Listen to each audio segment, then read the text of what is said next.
Bonjour à tous et bienvenue dans notre studio vidéo du groupe Nice Matin pour ce 18e numéro de Territoire Éco, l'émission dédiée à l'économie azuréenne du groupe Nice Matin, réalisée en partenariat avec la Chambre de commerce et d'industrie Nice-Côte d'Azur et nos confrères du journal La Tribune Côte d'Azur pour présenter cette émission. À côté de moi, et comme chaque fois, Karine Wenger, chef du service économie du groupe Nice Matin. Bonjour Karine. Bonjour Christian. Et l'incontournable Isabelle Ozias, rédactrice en chef de La Tribune Côte d'Azur. Bonjour Isabelle. Bonjour Christian. Et on débute ce numéro 18 de Territoire Éco par la grande interview.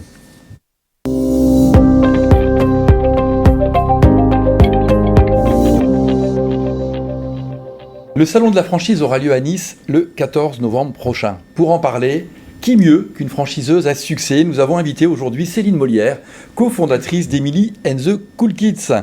Petit retour en arrière, rappelez-vous, en 2007, Starbucks n'est pas encore installé sur la Côte d'Azur, mais Nice a déjà son premier coffee shop avec Emily's Cookies, cofondé par Céline Molière et Emily's Maher, qui propose des pâtisseries, des bagels, des cafés bien sûr.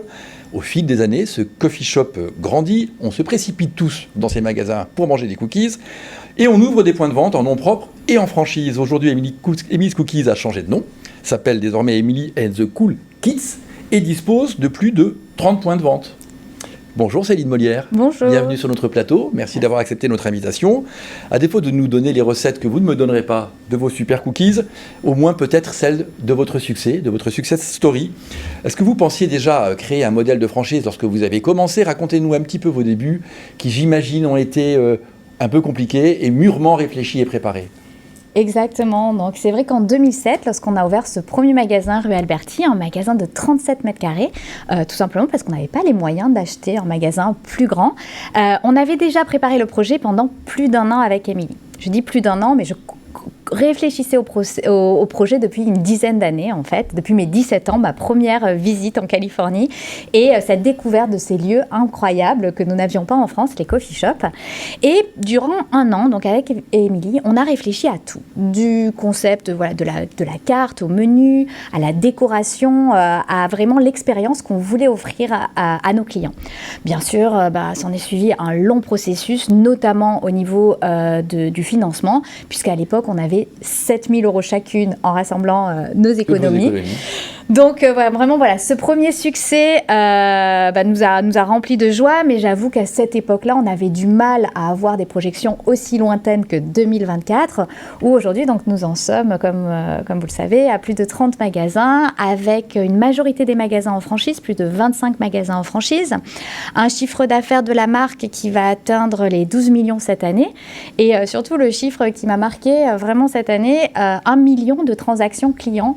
Donc de se dire que de ce petit magasin rue Alberti, aujourd'hui, on a 1 million de personnes qui sont venues acheter un cookie, un café, un bagel et générer à notre niveau, sachant qu'on a un ticket moyen relativement bas, de 12 millions de chiffre d'affaires en vendant des cookies à 2,90 €. Voilà, c'est un petit exploit. Et puis le petit cookie niçois est parvenu jusqu'à la capitale, puisque vous avez ouvert récemment un magasin à Paris. Exactement, au cœur de Paris, à Forum des Halles. Donc c'est ce qu'on appelle vraiment un flagship, un magasin qui va nous donner vraiment une vraie visibilité. Alors on avait beau grandir, on grandissait en province et les Parisiens avaient tendance à dire oui, mais vous n'êtes pas à Paris.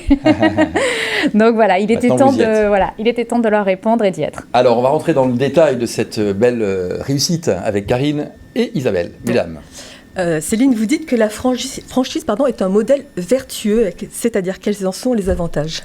Alors, c'est un modèle vertueux dans le sens où c'est un modèle gagnant-gagnant pour le franchisé et pour le franchiseur. Le franchiseur va pouvoir développer, donc faire croître son modèle sans investir de fonds propres, qu'en l'occurrence, il n'a pas forcément, puisque c'était notre cas, et d'avoir des porteurs de projets, des porteurs de sa marque à travers la France, et de pouvoir les accompagner justement à toutes les étapes et maximiser leurs chances de succès. Puisqu'en fait, une franchise, c'est dupliquer un succès, un modèle qui a été éprouvé.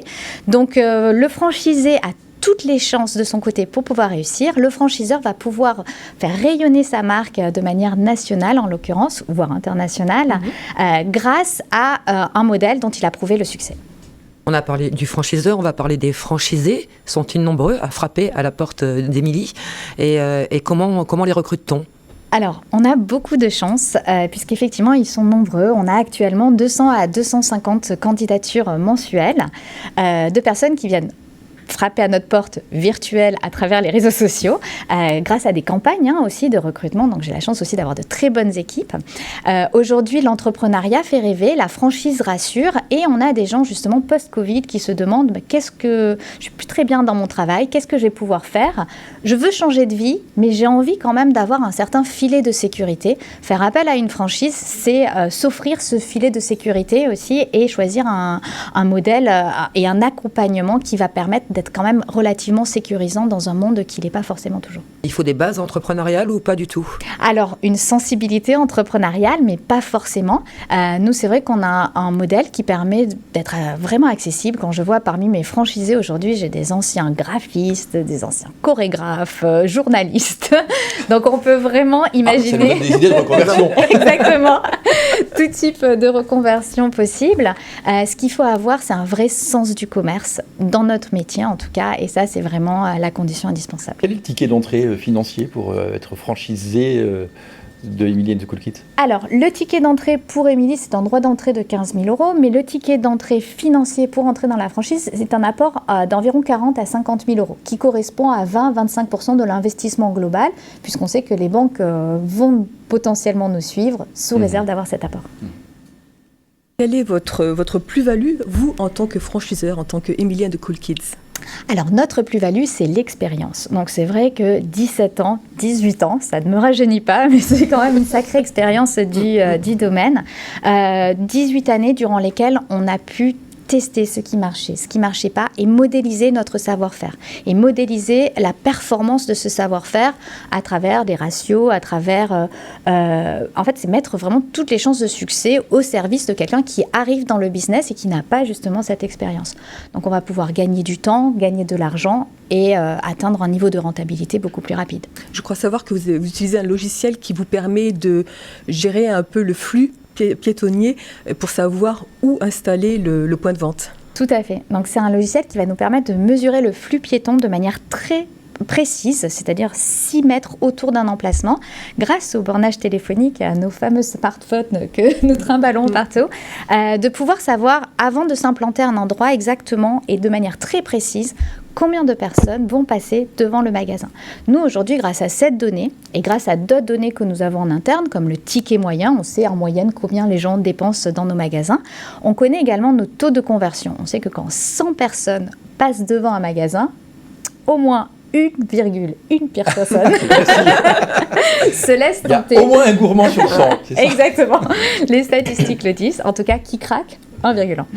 Et donc, grâce à ce taux de conversion, grâce au ticket moyen, on va pouvoir faire des projections vraiment réalistes et de prévisionnelles qui vont pouvoir justement permettre d'investir de l'argent dans un projet qui est quand même solide. Et donc, la rentabilité, pour vous, c'est à quelle échéance ? Alors, la rentabilité est assez rapide, même si cela va dépendre de la typologie des emplacements. On va être sur du centre-ville, du centre commercial, mais on a pu constater une rentabilité entre 9 et 18 mois sur les franchisés qui ont ouvert justement sur les 2-3 dernières années.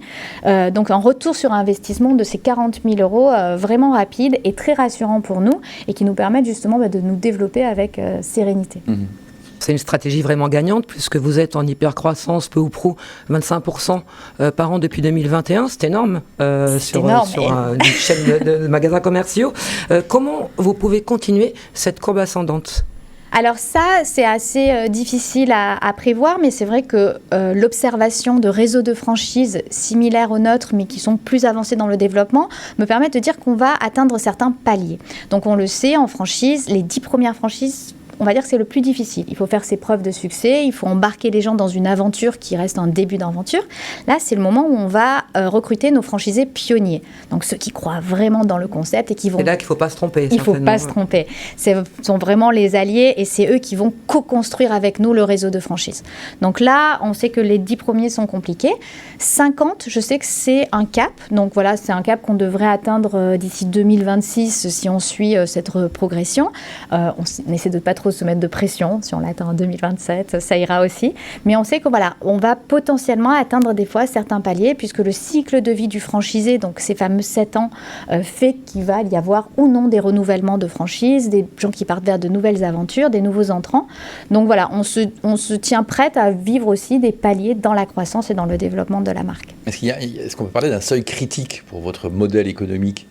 Alors, pas réellement de seuil critique. C'est vrai que voilà, aujourd'hui, la franchise, c'est beaucoup d'appelés en franchiseurs, beaucoup d'appelés et peu d'élus. On le voit, énormément de modèles souhaitent se franchiser, des fois avant même d'avoir éprouvé le concept, ce qui est quand même un risque. Je pense qu'effectivement, le seuil des 10 magasins est un seuil qui permet de prouver on est franchiseur. Il faut savoir aussi que pour en vivre et pour avoir une rentabilité économique de sa tête de réseau, 15-20 magasins, ça va être un modèle sur lequel on atteint à peine son seuil de rentabilité. Ouais. Donc, c'est pas forcément non plus... les gens s'imaginent qu'on peut être franchiseur et rentier, mais c'est super, les gens travaillent à ta place. Pas du tout. Non, ça marche pas comme ça. Il y a quand même la barrière de l'argent à l'entrée pour devenir un franchisé chez vous. Et je pense que vous avez mis en place un dispositif pour donner un petit coup de pouce. Tout à fait. C'est un dispositif assez innovant dans lequel je me suis associée avec Valérie Amirati de Skynet, Julien Cioffi et Elisabeth Servetti. Ce dispositif SMC va permettre de passer cette barrière à l'entrée qui est la barrière de l'apport personnel. Je suis une passionnée d'entrepreneuriat et je trouvais ça assez injuste de dire l'entrepreneuriat est réservé à ceux qui ont 40 ou 50 000 euros de côté, ce qui n'est vraiment pas le cas de tout le monde et qui n'était pas mon cas à l'époque. Donc vraiment, je me suis dit, qu'est-ce que j'aurais aimé avoir pour me faciliter cet accès à l'entrepreneuriat ? C'était un accompagnement financier. Parce que quand on commence, quand on a 25 ans, quand on est une femme, qu'on a une super idée de vendre des cookies à 2 €, parce qu'en 2007, c'était 2 € à l'époque, on a besoin de confiance, et de confiance bancaire et de confiance financière. Cette confiance, j'ai réussi à la gagner lors de ces 17-18 années d'entrepreneuriat, et je me suis dit, voilà, comment la transmettre à des jeunes femmes ou pas, ou des jeunes hommes qui souhaitent se lancer dans l'entrepreneuriat mais n'ont pas forcément cet apport. Et c'est ce programme d'accompagnement qu'on a appelé Émergence, qui est une pépinière de franchise. On va non seulement les accompagner à travers notre rôle habituel de franchiseur, de suivre vraiment les étapes de croissance et de création d'entreprise, mais également au niveau financier, en leur apportant cet apport de départ et cet accompagnement bancaire. Vous vous substituez à la banque ? Alors en fait, vous leur prêtez de l'argent. Alors c'est du financement, en partie du financement privé, l'apport de départ est du financement privé, et ensuite bien sûr on est adossé aux banques sans qui on ne peut rien faire, on le sait, mais en effet effectivement on se substitue au niveau de l'apport. Mais l'apport, c'est les franchiseurs directement ou ça peut être des privés Alors, ça peut être des privés, donc c'est pour ça que c'est un club d'investisseurs que nous avons monté. SMC se présente vraiment de cette manière-là, sur lesquels des gens vont miser sur le concept et sur nos futurs franchisés. C'est un placement sous forme d'obligation, donc c'est un placement aussi rémunérateur. Voilà. Appel au business angel. et ça marche parce qu'il y en a déjà plusieurs points de vente qui ont été ouverts sous cette façon. Tout à fait. Et donc, Paris Forum des Halles. Donc là, à la différence de la franchise, le profil du porteur de projet va être quelqu'un avec une vraie expérience en restauration. On ne peut pas prendre le risque financier de devoir apprendre le métier en plus. Donc là, on a un profil, comme je disais, souvent de femmes, plutôt jeunes, qui ont une vraie expérience significative en restauration de près de 10 ans. Et on va les accompagner, les faire grandir pour qu'elles deviennent, au bout de 3 ans, propriétaires à 100% de leur coffee shop qu'elles ont fait grandir avec elles. Et SMC, ça veut dire Sugar Mummies Club, qui est donc le programme de financement pour donner ce coup de pouce. On est les Sugar Mummies. Et est-ce que votre concept pourrait s'exporter ? Vous avez ouvert il y a quelques années une boutique en Islande. Où est-ce que ça en est ? Alors, cette boutique en Islande, elle a été exploitée pendant 7 ans par mon associée historique, Émilie, qui est revenue à Nice cette année. Donc, c'est un projet qu'on a revendu, qui a été un vrai succès. On a été étonnés vraiment de l'accueil des Islandais. On s'adressait à un marché complètement différent. On a dû faire quelques ajustements dans le menu. On a remplacé les salades par des soupes, par exemple. Oui, mais on s'est adapté au marché et on le voit, les chaînes le font. McDonald's, les premiers, n'ont pas la même carte aux États-Unis, en France. Donc on sait que l'exportation du concept est possible, mais va demander des ajustements par rapport au marché. Ça a été le cas en Islande et ça sera le cas, je pense, aux États-Unis, puisque c'est notre prochaine aventure en Californie où nous avons fait l'acquisition d'un fonds de commerce et 2025, Emily's devient américaine. Ah, Excellent. super. Belle nouvelle. Super nouvelle. Alors, vous avez ouvert, on va revenir en France, vous avez ouvert votre premier coffee shop en 2007. Est-ce que vous craignez pas, justement, vous parliez d'ajustement sur des pays étrangers, est-ce que vous craignez pas une certaine usure dans le temps sur des produits qu'on propose depuis 2007 traditionnellement? J'avoue, ça a toujours été une de nos préoccupations, voire une angoisse pour moi, de se dire, lorsque le concept a vraiment marché, de dire on va être un phénomène de mode. Et c'est quelque chose qui va passer comme une tendance. Et se dire, mon Dieu, mais j'ai investi tellement d'énergie, de temps, d'argent dans quelque chose, j'ai juste pas envie qu'il devienne un phénomène de mode. Donc je me suis vraiment penchée sur la pérennisation du modèle en disant, qu'est-ce qu'il me faut pour durer dans le temps ? Et c'est une question que toutes les entreprises devraient se poser. Qu'est-ce qu'il me faut ? Souvent, la réponse, c'est la recherche et l'innovation. Alors, on a beau non pas être dans la tech, mais dans le cookie, la recherche et l'innovation existent vraiment. C'est la raison de mes nombreux déplacements à l'étranger pour justement voir ce qui se fait ailleurs, quelles sont les tendances, le vegan, le gluten-free, qu'est-ce qu'on va pouvoir amener, quel va être le coffee shop de demain, parce que le coffee shop des années 2000, c'est pas le coffee shop des années 2020. Et on a vu, c'est un marché en pleine explosion avec de nouveaux entrants. Regardez aussi ce que les autres font, se remettre en question, redesigner ses magasins. Voilà.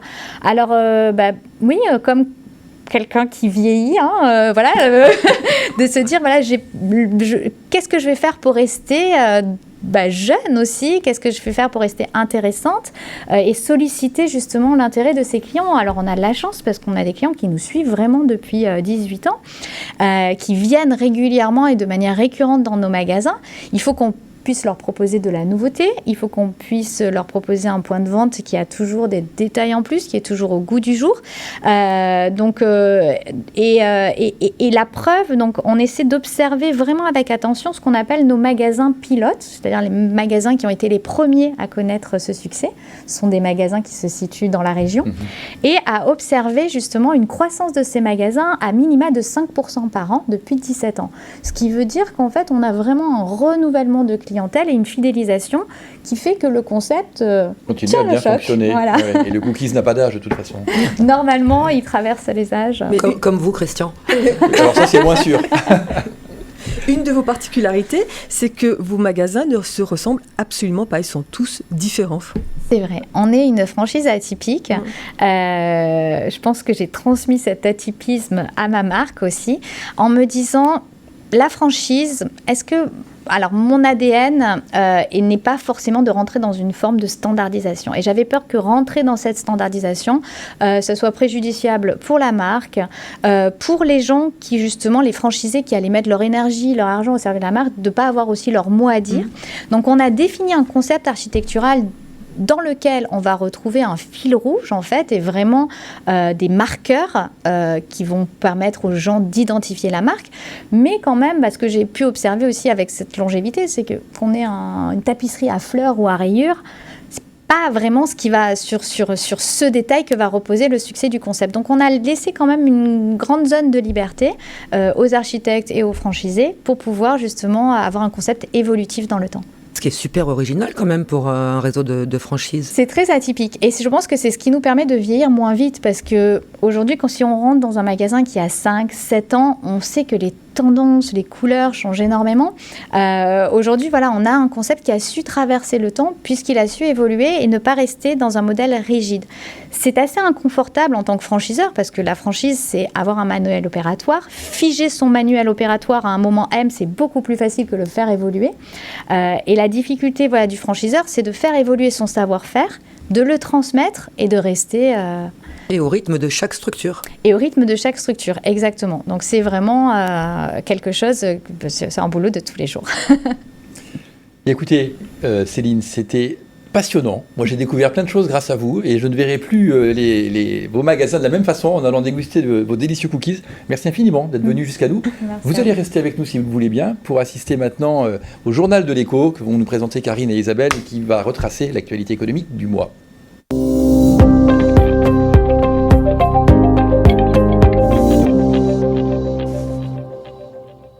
Alors, mesdames, qu'est-ce qui s'est passé de beau au niveau de notre écosystème le mois dernier. Vous allez tout nous dire et on va commencer par des changements d'actionnariat. Tout à fait.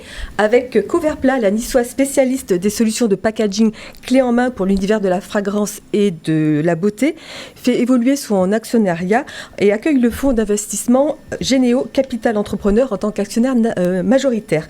L'objectif étant d'accélérer à l'international où Coverpla réalise déjà 70% de son chiffre d'affaires. Il s'agit aussi d'investir la niche du homme fragrance et de développer le service aux clients en répondant à leurs demandes de petites séries.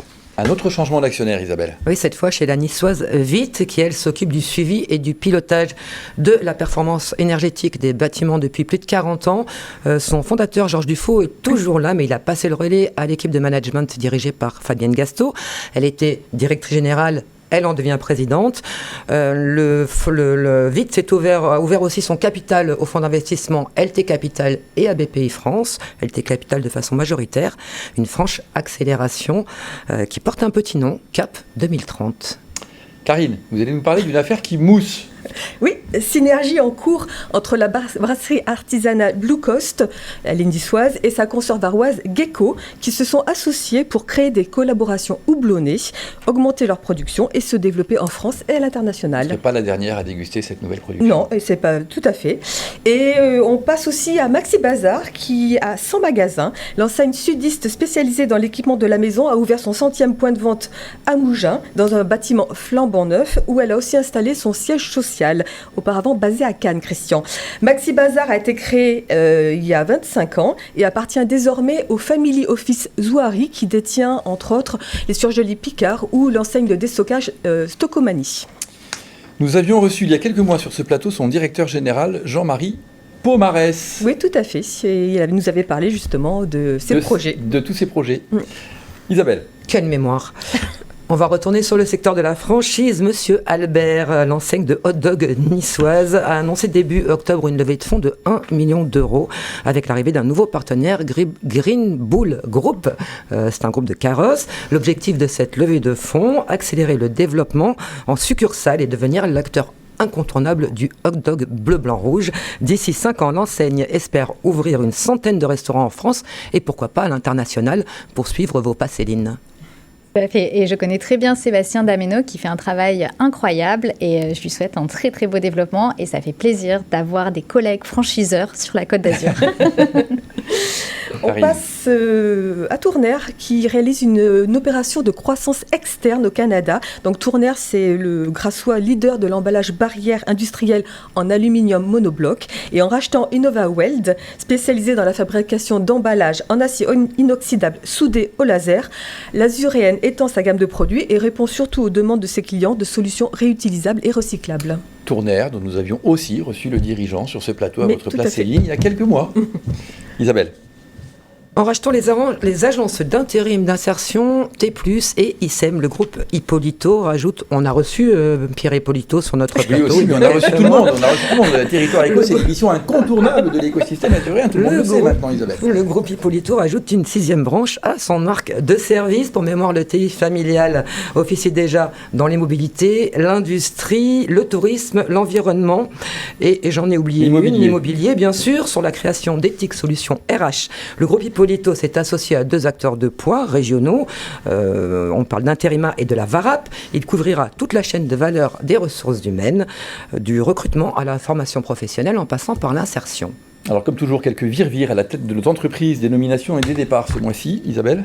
Enedis a une nouvelle directrice générale régionale. Côte d'Azur, Béatrice Pandélis succède à Pascal Dassonville. Elle aura pour mission de déployer les ambitions du gestionnaire de réseau public de distribution électrique. Côté chiffres, en région sud, pour se faire une idée, Enedis, c'est 1253 salariés sur 26 sites, 37 000 km de lignes électriques pour desservir 8 millions de clients.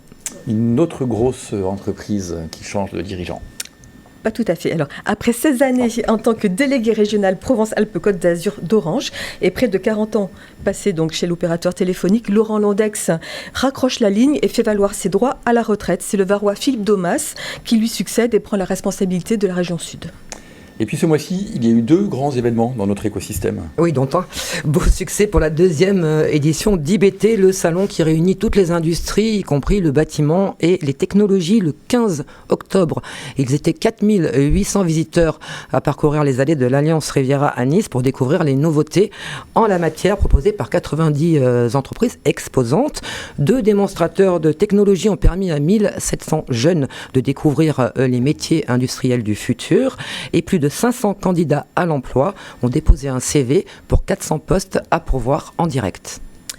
On a assisté à la pose de la première pierre à Sophia Antipolis du futur pôle de l'innovation. Donc Alpha, c'est son petit nom, aura pour mission d'être une vitrine mondiale de l'innovation, de façonner l'écosystème du futur en accueillant dans ses murs l'école d'ingénieurs Eurecom, mais aussi des incubateurs, des clusters, des pôles de compétitivité. Et sans oublier une pépinière et un hôtel d'entreprise. Il y aura aussi la maison de l'intelligence artificielle dans ses murs. Le montant du projet, 38 millions d'euros pour une livraison prévue au 4e trimestre 2025.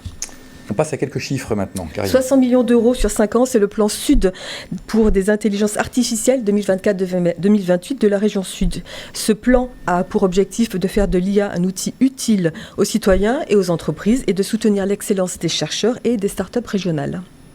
On parle des lauréats de France 2030. Autre chiffre, 105, donc c'est le nombre de projets lauréats France 2030 dans les Alpes-Maritimes, soit 185 millions d'euros distribués aux entreprises maralpines. France 2030, c'est un grand plan d'innovation enclenché par l'État. Alors c'est pas mal, 185 millions d'euros, mais c'est un peu maigre comparé aux 35 milliards déjà accordés au niveau national. Ah, vous en voulez toujours plus, vous. On en veut toujours plus, mais on n'a pas de gros projets à présenter, d'où ce petit gap. Et si on parle autant d'innovation, c'est que nous fêtons ce mois-ci les 25 ans de la loi sur l'innovation et la recherche qui encourage les coopérations entre recherche publique et entreprise. Alors du coup, on passe maintenant aux mauvaises nouvelles du mois. Il y en a toujours quelques-unes. Il y en a toujours un peu. Alors, dans son budget 2025, le gouvernement veut augmenter la taxe sur les billets d'avion. Elle pourrait être multipliée par 4, voire 6, selon les destinations, regrette Franck Golnadel, le président du directoire des aéroports de la Côte d'Azur. Et ce n'est pas une bonne nouvelle pour un territoire comme le nôtre, dépendant de l'avion. C'est une revanche pour les écologistes, je présume. Ouais. On finit avec une bonne nouvelle. Et la bonne nouvelle, c'est pour Mycophyto. Fin octobre, elle a participé à la visite d'État d'Emmanuel Macron au Maroc. Elle faisait partie d'une délégation d'une 40aine d'entreprises aux côtés de grosses signatures comme Thales ou Vinci. On voit ici Justine Lipuma, cofondatrice avec la ministre du numérique du Maroc, carton plein pour la Grassoise et ses solutions de biostimulation de plantes pour une agriculture plus saine et surtout plus économe, en particulier sur l'eau. Et on sait toute l'importance que ça peut avoir sur un marché tel que l'Afrique. Merci infiniment à toutes les deux. Céline, je pense que vous avez pu voir à quel point notre territoire est riche et diversifié. Un petit mot de conclusion sur ce journal de l'écho, vous avez appris des choses ? Mais complètement, et je pense que je vais venir régulièrement comme ça, prendre des nouvelles en direct. C'est très agréable, merci beaucoup. En tout cas, mille merci à vous d'être venus. Et nous passons maintenant à la Minute d'Agnès.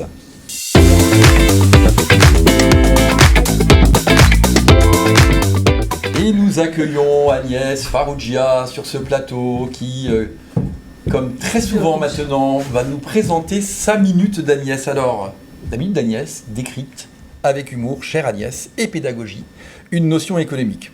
Alors, vous avez décidé d'éduquer votre nièce Lola depuis quelques mois à l'économie. Bon, ça c'est pas toujours facile. C'est pas ça. Cette fois-ci, vous tentez un pari quand même audacieux. C'est quoi ? Alors, cette fois-ci, on tente le pari de lui expliquer la différence entre le B2B et le B2C, deux termes économiques un petit peu barbares, qui expliquent juste la cible client, tout simplement, mais que Lola n'a pas tout à fait saisi. Alors, allons-y, allons voir ce que Tata va expliquer à Lola.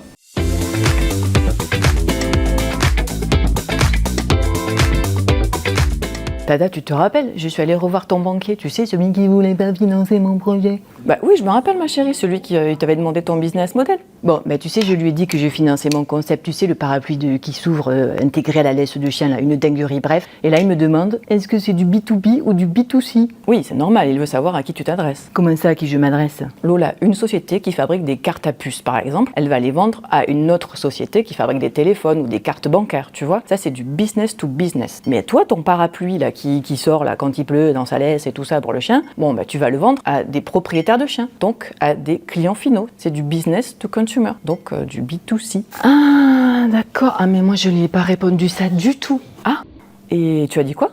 Tu sais, Tata, j'ai des notions d'anglais depuis que la Corrèze irlandaise est venue 3 jours il y a 10 ans. Bon, et ben là, quand il m'a dit, est-ce que vous faites plutôt du B2B ou du B2C? Et ben moi, je lui ai dit, monsieur, la cible, c'est pas Shakespeare, hein. J'ai failli dire, t'es con ou quoi? Mais heureusement que je suis polie, hein.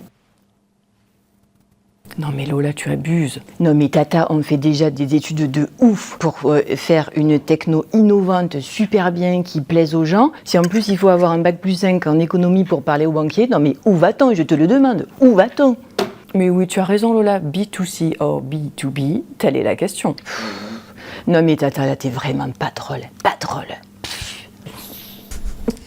Bien, je suis pas sûr que Lola a définitivement compris les notions si, de elle a B2B. compris. Elle a compris. Elle a compris. Ouais, puis je voulais vous dire aussi, vous avez une sacrée petite ressemblance avec votre nièce quand même. Hein.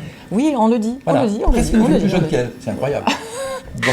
Merci beaucoup Agnès, on se retrouve Avec le mois plaisir. prochain pour une autre notion d'économie décryptée par Tata Tout à fait. pour Lola.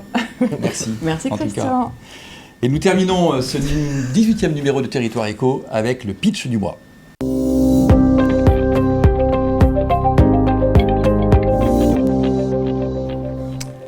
En tant que patron, on doit se soucier des conditions de travail de ses collaborateurs, mesdames, n'est-ce pas? Tout à fait, Bon. toujours. Et Giacomo Saccone, le fondateur et dirigeant de la start-up sophipolitaine Tétis, s'est attaqué à ce problème en inventant le plus petit circuit fluidique thermodynamique d'Europe jamais réalisé. Intégré à du textile comme un gilet, son procédé breveté permet de réguler la température du corps. Giacomo, bonjour. Bonjour. Vous allez avoir 90 secondes en regardant le petit chronomètre qui va s'afficher derrière Karine pour nous expliquer comment cela fonctionne et à qui vous vous adressez. La caméra est devant vous. Attention, top chrono. Avec plaisir. En 2011, à l'université de Pise, à côté de la tour Poncher, mes études en ingénierie nucléaire s'intègrent avec mon intérêt pour les défis de refroidissement des systèmes spatiaux. Cette année marque le début d'un parcours entre l'université de Pise, le CEA à Paris-Saclay, l'Agence spatiale européenne, le MIT à Boston et Thales Alenia Space à Cannes. Ce parcours m'amène à concevoir les plus petits circuits fluidiques jamais conçus pour le bien-être des personnes. Je suis Giacomo, ingénieur nucléaire et docteur en contrôle thermique spatial, et j'ai fondé Tétis avec la mission d'apporter du confort thermique aux personnes. Tempesta, c'est notre dispositif, issu d'une technologie de rupture brevetée, s'inspire, utilise et adapte des technologies de contrôle thermique déjà utilisées dans les secteurs du nucléaire et du spatial. Tempesta, donc, est un dispositif miniaturisé, entièrement portatif, qui fonctionne un peu comme une clim réversible, et il permet donc aux travailleurs, nous on opère en B2B, comme expliquait Agnès tout à l'heure, il permet donc aux travailleurs de maintenir la température qu'ils souhaitent, même dans des conditions extrêmes. Merci beaucoup Giacomo. Et alors je crois que vous nous avez amené le fameux produit. Si vous pouvez nous le montrer, parce qu'effectivement rien ne vaut que la démonstration par l'exemple. Donc ça on l'a développé avec l'aide de la mairie de Vandelieu. Donc il y a des mairies qui sont très attentifs à l'innovation. Donc Vandelieu c'est une entre elles. Et effectivement donc on a développé avec eux un gilet pour la police municipale quand ils opèrent en été. Donc là c'est que du refroidissement. On peut faire refroidissement et chauffage. Donc c'est un système réversible en réalité. Capteurs derrière qui permettent effectivement, de réduire la température. Ouais. Super. Merci infiniment de votre présence. C'est avec vous que s'achève cette émission que vous pourrez voir et revoir sur nos sites internet, nos pages Facebook et la chaîne YouTube du groupe Nice Matin, mais aussi bien sûr sur le site de la Tribune Côte d'Azur, tribica.net. Merci à tous de nous avoir suivis. Merci à Sophie Doncet et Philippe Bertini pour la réalisation de cette émission, Chloé Wargard pour sa conception. Merci à vous, Karine et Isabelle, pour ces longs mois de vie commune sur ce plateau de Nice Matin. Et oui, petite émotion pour moi aujourd'hui, c'est la dernière de Territoire Éco. Mais je vous laisse en de très bonnes mains. Vous voyez, il y a même un petit spécial dédicace aujourd'hui, l'ADER, voilà. Mais ce n'est pas l'ADER pour tout le monde, en tout cas pas pour vous, chers amis de l'écosystème azuréen, pas pour vous, mesdames. Merci encore infiniment à tous et à très bientôt.